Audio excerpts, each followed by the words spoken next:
Alliance United Forces of Change ahead of the general elections 2021. We're joined by Mr. Godba Tumshabe, who is Associate Director, Great Lakes Institute for Strategic Studies. Welcome to NTV Tonight. Thank you very much, Rita. And we are also joined by Sarah Birete, who is the Associate Director at the Center for Constitutional Governance. Welcome to NTV Tonight, Sarah.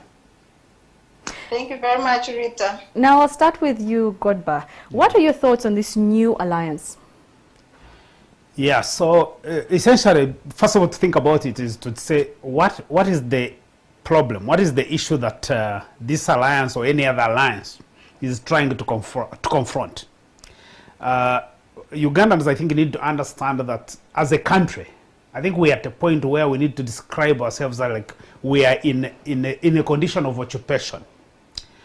Because if you look at the way the government, the security forces deal with Ugandans, you really see that they are not dealing with Ugandans who have rights, who own the country. No, it's more or less like they are the owners, and their owners and the security forces have to enforce everything that the owners want. So essentially, it's a country that has been taken away from us.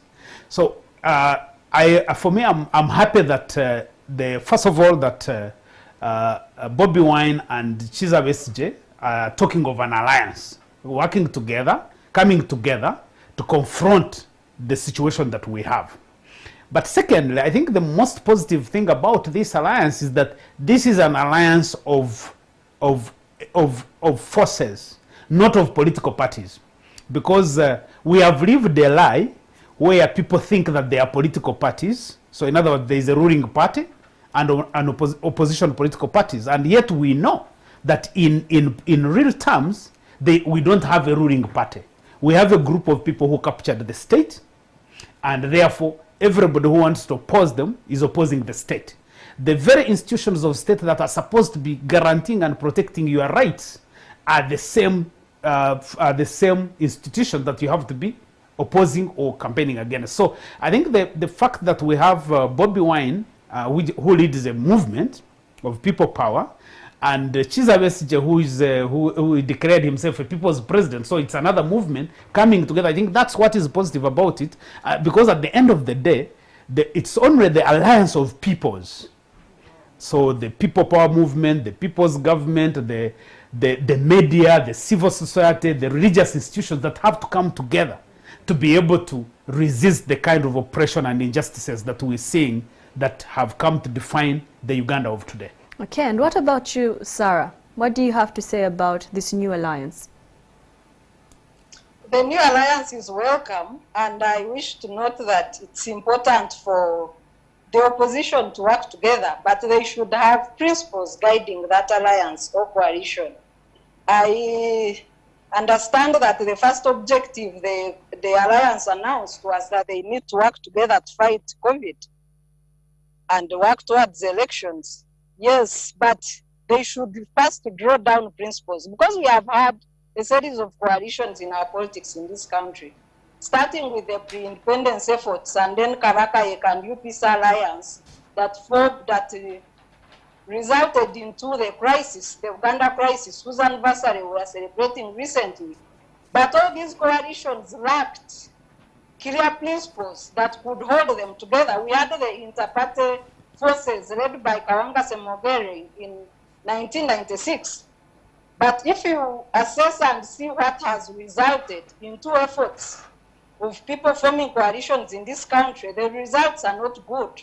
So whoever wants to come together to join forces, they first need to draw down principles and then follow through known principles for forming coalitions. For example, who leads a coalition, who stands for parliamentary seat on what post. All those things should be systematically determined by the forces, otherwise it will not hold. Okay, now taking it back to just about 2015 when we had TDA, which you were a part of, God, but at some point, yes, there were a few things that were agreed upon, but when it came to this one candidate, now here you mentioned the fact that it's not about political parties, it's about movements, but these are two strong individuals that come with quite a backing. Will we see that at some point as we draw closer to 2021, even though the principles, as Sarah has mentioned, might be in place, the individual will be the issue? You see, I think the fundamental challenge for me is what people need to understand. That one, the in most cases, we plan to organize to participate in elections. And there are people who think that actually you can go through an election to be able to change our current situation. Because what is our current situation? Our current situation is where you have a complete state capture. The institutions of state have been captured by the cabal that calls itself NRM.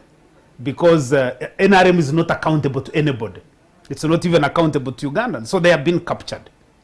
And so the institutions of state like the police, the military, the electoral commission, and many others. The institution of the RDC, you have the institution of the RDC, which is supposed to be a public service job, but this is a group that acts as a campaign team for President Museveni and NRM. So you need to understand that that is the nature of the problem.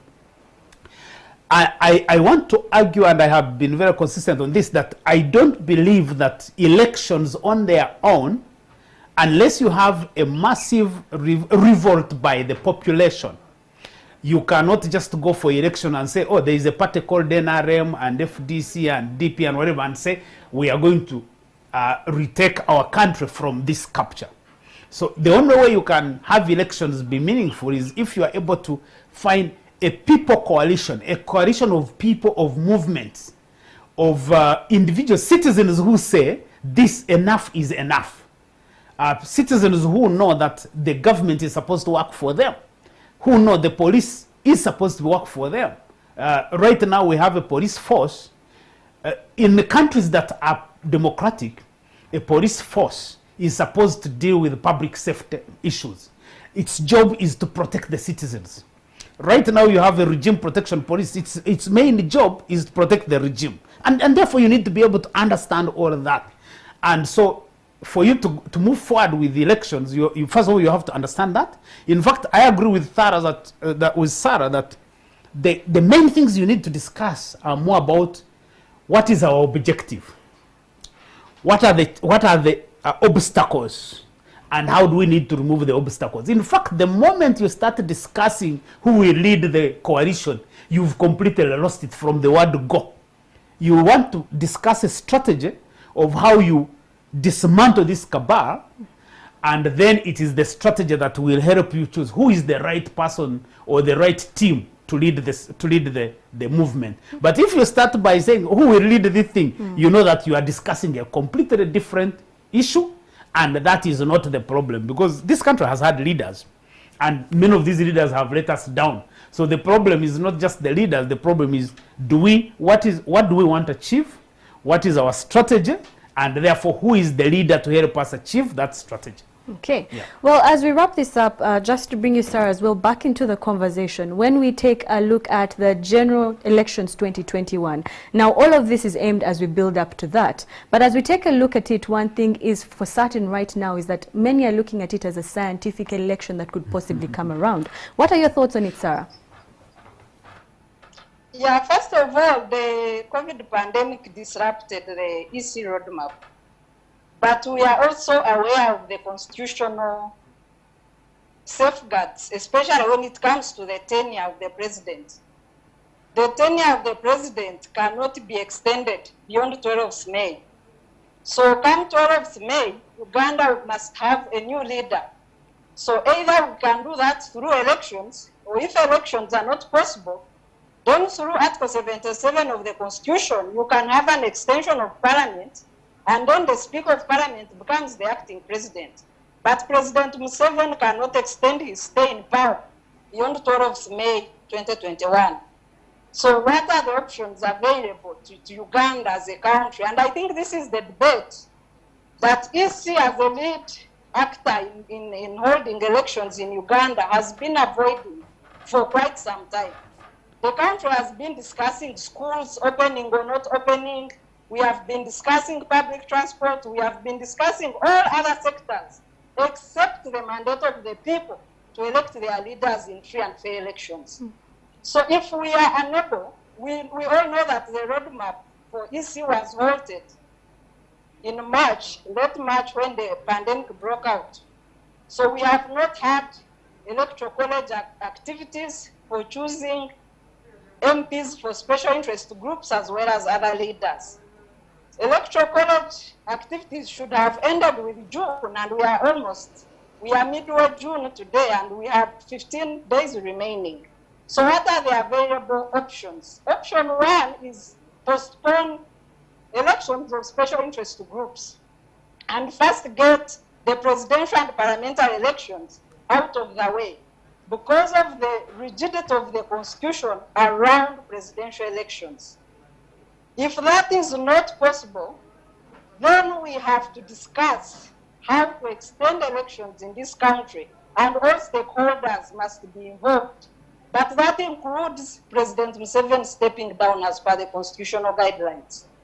If we are to continue and have a scientific election, Electoral Commission has to prepare with guidelines issued by the Ministry of Health under the Public Safety Act. Do we disinfect the communities?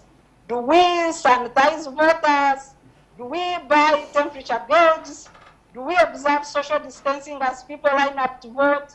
Can we extend hours of voting beyond the 4 p.m. that we have been having?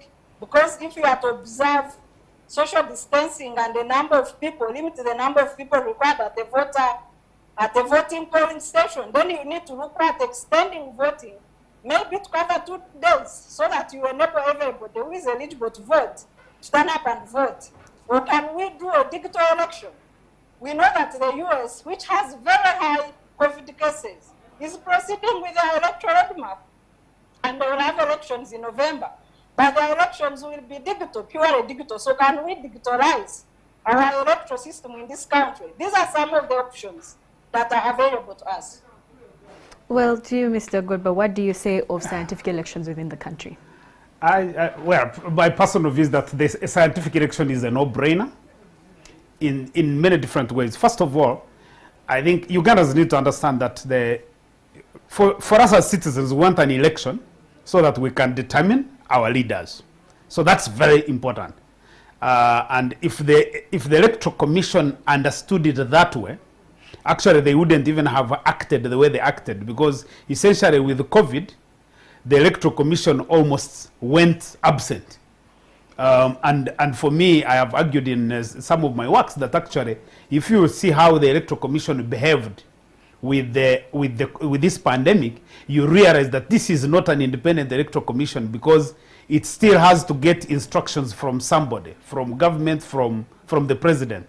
But otherwise, an independent Electoral Commission which understands that its responsibility is to protect the mandate of Ugandans would still continue planning all kinds of things, putting in place the infrastructure that enables you to conduct an election even in the case of a pandemic. That's basically what it should be doing. So it's not sufficient for an institution like an Electoral Commission to say, because there is a pandemic, we can't do anything. That tells you how inefficient you are as an institution.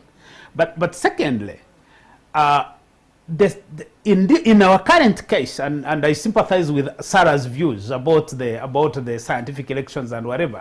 In our current case, the person who needs election most is President Museveni, because in the event where he has lost support of the majority of Ugandans because of the challenges that Ugandans are facing, President Museveni needs an election to legitimize his stay in power.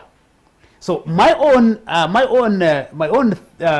projection is that President Museveni will insist on having an election, because the option that Sarah is proposing, which would be a smart possibility, that come 2021, President Museveni steps aside, the country negotiates an arrangement that allows elections to take place later.